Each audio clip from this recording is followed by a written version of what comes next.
All right, Influence Decoders, welcome back to another deep dive. And today we're going to really get into it. We're talking AI, Oh, yeah.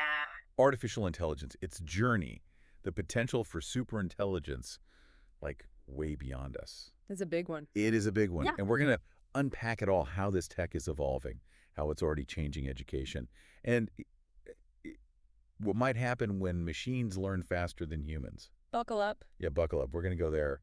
We're even going to talk about downloading skills straight into your brain. I mean, how crazy is that? It is pretty wild. Wild stuff. So to help us navigate this insane world, we have our expert We're here. happy to be here. Thank you for being here. So, I think when we say AI, a lot of people think, just a simple tool on their phone. Right. It's like AI has become this catch-all phrase. Yeah. But we're talking about something way more powerful here. AI that could think like us or even surpass us. Yeah. To understand where we're headed, we need to look back at where AI has come from. Okay, so let's rewind the tape. AI hasn't always been about, crazy algorithms, right? Definitely not. The story of AI isn't a straight line of progress. Oh, really? There have been times of huge excitement and innovation, followed by what we call AI winters, where things slowed down. AI winters. Yeah. So kind of like, everyone thought we'd have flying cars by now. Exactly like that. Early AI back in the 50s and 60s. Oh, wow. So far back. Yeah, it was all about symbolic AI rule-based systems. Okay. Think of Eliza, one of the first chatbots that could hold surprisingly human-like conversations. Really a chatbot back then. Yeah, but it was limited. It couldn't handle the nuances of language. It was like kind of basic. Yeah, very basic. It couldn't really grasp how complex human language is. Yeah, so it hit a wall because computers weren't powerful enough. Yeah, and AI couldn't really understand us. Right, so that's what led to the first AI winter. That's right. But research continued even when things were quiet by the 80s. A new approach came along, connectionism. Connectionism, is that where neural networks come in? You got it. Okay. The tech behind things like, image recognition and all that. Yeah. Neural networks are designed to mimic the human brain they learn by processing tons of data. Okay. But even with this new approach, we were still held back by computing power. It wasn't until the late 90s, early 2000s that things really took off. Okay, so what changed the game? Did computers suddenly get like a massive upgrade or something? Well, a few things happened. First, computing power exploded, especially with GPUs. GPU. Yeah, graphics processing units, they're perfect for the complex calculations needed for deep learning. Oh, okay. And then second, the internet exploded, providing a mountain of data for AI to learn from. Right. And third, open source frameworks like TensorFlow and PyTorch allowed researchers to collaborate much easier. So it was like the perfect storm of advancements. Exactly. It reignited AI research and development. Okay. This led to the deep learning revolution we're seeing today. Things like Deep Blue beating chess grandmaster Garry Kasparov in '97 AlphaGo, mastering the ancient game of Go, and the rise of sophisticated language models like GPT-3 and GPT-4. I remember when AlphaGo beat Lee Sedol, the Go world champion. It was like a huge deal. It was a big moment. It felt like AI had leveled up in a way we'd never seen. Yeah, totally. And these successes led to huge investments in research and development. Absolutely, giving us the AI applications we use today, like self-driving cars, personalized medicine, virtual assistants, and of course, AI-powered education. And speaking of AI and education, that's what we're all about here, learning and growth. So how is AI actually changing how we learn? It's changing things rapidly. AI-powered education has the potential to create personalized learning experiences that are unlike anything we've seen before. Okay. Platforms like Khan Academy's Khanmigo are using GPT-4 to deliver one-on-one tutoring. Wait, GPT-4 the same tech behind ChatGPT? The very same. So it's not just chatting, it's actually teaching. Exact. Imagine a GPT-4 tutor guiding you through a virtual Spanish market, helping you practice your conversational skills. Wow, that's so cool, so immersive. It's a far cry from those old language tapes. Right, totally. What other platforms are out there? There's Squirrel AI in China. It's an adaptive learning system that figures out what you know and where you need help, and then creates a personalized lesson plan just for you. It's like having an AI teacher who knows exactly what you need to work on. Exactly. And it's being used by millions of students in China. AI is also being used to automate grading, freeing up teachers to do more creative work with students. And in MOOCs, those massive open online courses, AI can give real-time feedback and even act as a mentor. It sounds like AI is really shaking things up in education. It is. But with all this focus on personalized learning and virtual tutors, where does artificial general intelligence or AGI fit into all of this? Is that the next step?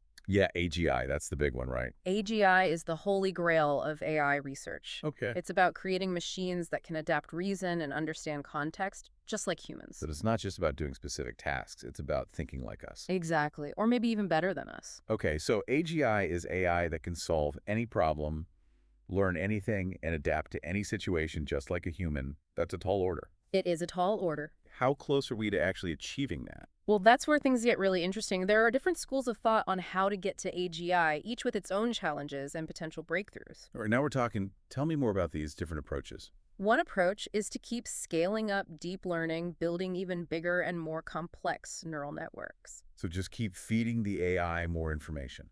It's a data-driven approach, and it has shown some impressive results, but some experts believe we need to go beyond neural networks. Okay. They're looking at hybrid systems that combine neural networks with symbolic logic. Symbolic logic, you mean like the kind of reasoning we use in math or philosophy? Exactly, combining the intuitive learning of neural networks with the structured reasoning of traditional AI. Wow, that's a really interesting idea. Researchers at MIT are exploring this with their neurosymbolic concept learner. Okay. This system analyzes visual scenes using neural networks and then uses symbolic logic to answer complex questions about those scenes. So it's like giving AI the ability to not only see what's happening, but understand the logic behind it. That's the idea, and then there's the concept of embodied cognition. Embodied cognition. What's that? It's the idea that real intelligence requires a physical body to interact with the world. Ah, okay. That's what's driving projects like Tesla's Optimus robot, which is designed to learn by actually doing things in the real world. Hold on, a robot that learns by doing. You heard right. That sounds like something out of a sci-fi movie. It's still early days, but the potential is there. Imagine robots that can learn to do things like assemble furniture or cook a meal. That would be amazing. Not by following pre-programmed instructions, but by trying things out and learning from their mistakes, just like humans. Okay, but what happens when robots get so smart they can do almost anything humans can do? That's a great question. What happens to jobs then? Those are questions we need to be thinking about as we develop AGI. Yeah. The goal shouldn't be to replace humans, but to create AI systems that help us solve problems and make life better. Okay, so let's talk about the really big, maybe even a little scary question. Superintelligence is that where all of this is ultimately going, AI that's not just as smart as humans, but way smarter. Superintelligence is the idea of AI becoming smarter than humans in every way. It's been a popular topic in science fiction, but it also raises some serious questions about the future of humanity. So we're talking about AI that can outthink us, out-innovate us, Yeah, and maybe even outmaneuver us. That's a bit unsettling. it is a big concept. How do we even begin to wrap our heads around what that would mean? Well, that's a great question and one that we'll dive into right after this. Okay, so we're back and ready to really explore this world of superintelligence. I mean, it's a concept that's both fascinating and a little intimidating. Yeah, that's a big one. So how could superintelligence actually emerge? What are the possible paths? There are a few scenarios that researchers and futurists have put forward. One is what we call recursive self-improvement. Imagine an AI system that can not only learn, but can also redesign its own algorithms and hardware. So it could make itself smarter. Exactly, and at an exponential rate. So AI that could essentially bootstrap itself into superintelligence, that sounds like something out of science fiction. It's a mind-boggling concept, and we don't know for sure if it's even possible, but some experts like Ray Kurzweil, who coined the term singularity, believe that this kind of runaway self-improvement could lead to an intelligence explosion. Singularity, it sounds ominous as like a point of no return. Are there any other possibilities, maybe ones that aren't quite so dramatic? Another pathway involves a much closer collaboration between humans and machines. Think of Neuralink, Elon Musk's company that's developing brain-computer interfaces. Right, I've heard of that. If we can directly connect our minds to AI, we could potentially boost our own cognitive abilities, essentially merging with AI to achieve a kind of collective superintelligence. Okay, so we're talking about like downloading information straight to our brains, learning a new language overnight. That's the idea. That's both amazing and a little creepy, but who's really in control in that scenario, the human or the AI?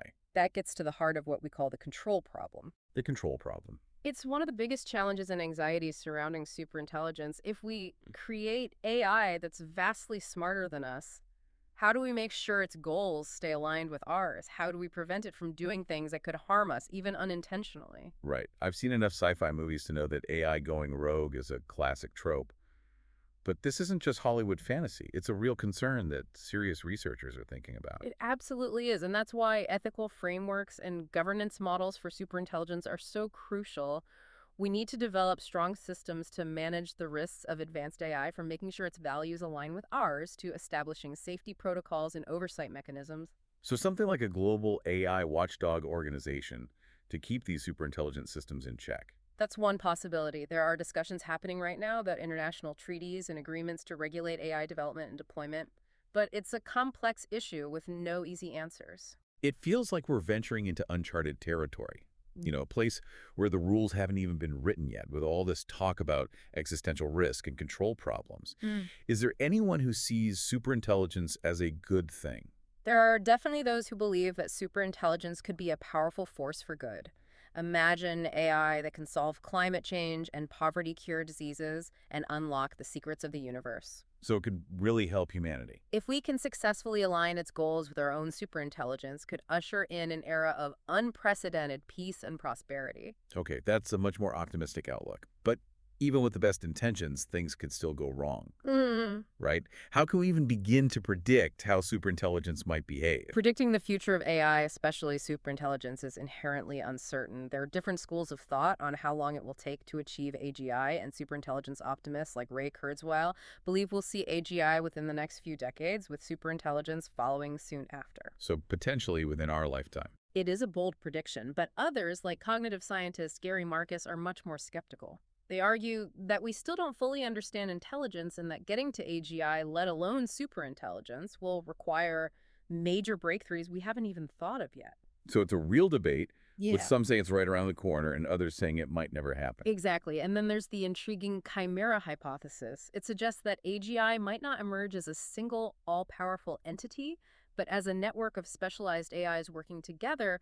Think of it like a symphony orchestra, where each instrument plays its part, but together they create a harmonious whole. So instead of one all-powerful AI, we might have a collection of AIs, each with its own strengths and weaknesses, collaborating with each other. Precisely, this would make the control problem even more complex.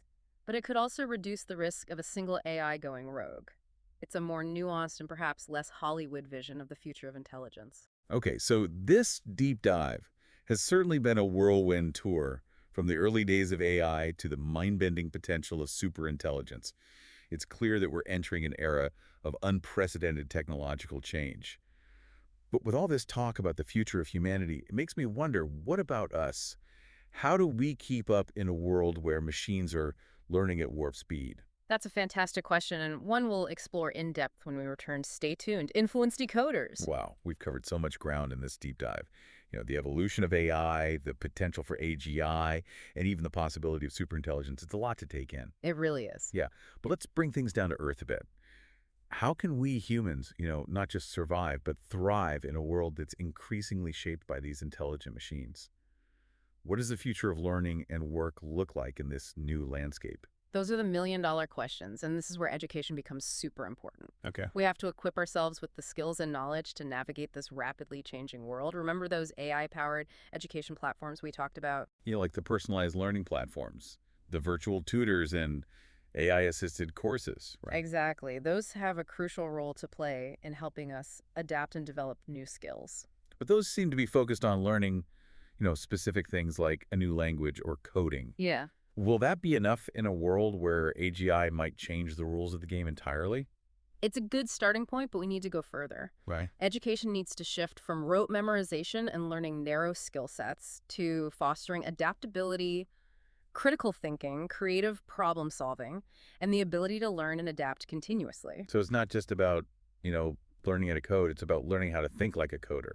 Exactly. Being flexible, creative, and collaborative. Right. We need to embrace lifelong learning, constantly evolving our skills and knowledge.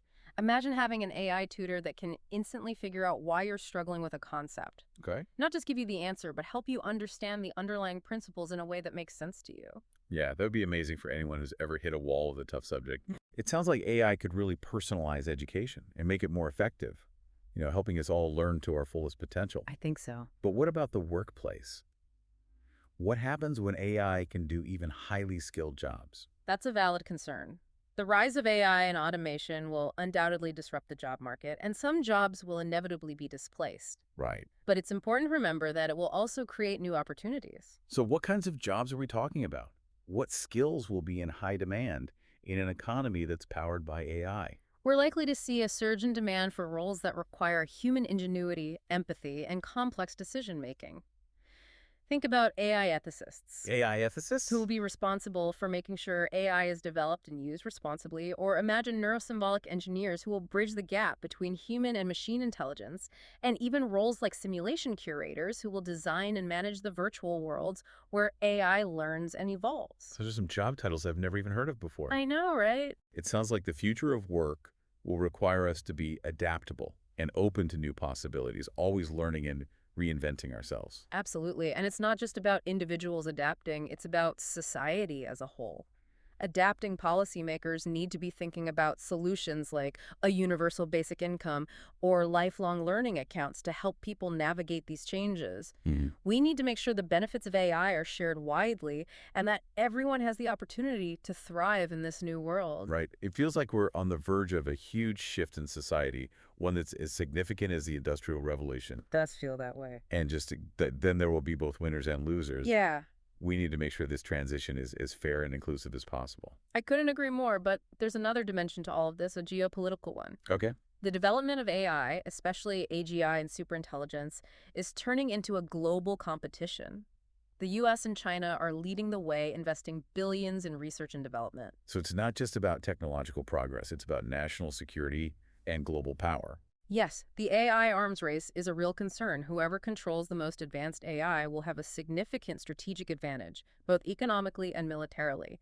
This raises serious ethical and geopolitical questions that we as a global community need to start addressing now. Wow, this deep dive has taken us from the history of artificial intelligence to the future of humanity itself. It has been quite a journey. It's been an incredible journey, full of fascinating insights and, thought-provoking questions. So, to wrap things up, what are the key takeaways for our listeners, the influence decoders out there?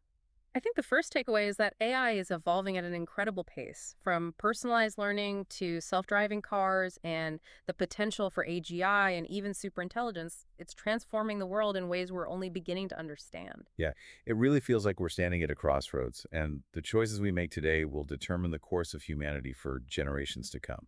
I think you're right. The second takeaway is that AI presents both enormous opportunities and potential risks. We need to approach this technology with both excitement and caution, developing ethical guidelines and systems of governance to ensure that AI is used for good. And I think the final takeaway is that it's up to all of us to engage in this conversation and help shape the future of AI. Yeah, Whether you're a student, a teacher, a policymaker, or just a curious citizen, your voice matters. absolutely influence decoders. What will you do to prepare for the AI revolution? What role will you play in shaping this future? That's a great question for all of us to think about. Thanks for joining us on this incredible deep dive into the world of AI. We hope you found it informative, engaging, and maybe even a little mind-bending. Don't forget to like, share, and subscribe to the Decoded Influence podcast. And leave us a comment with your thoughts and suggestions for future deep dives. Until next time, keep decoding the future.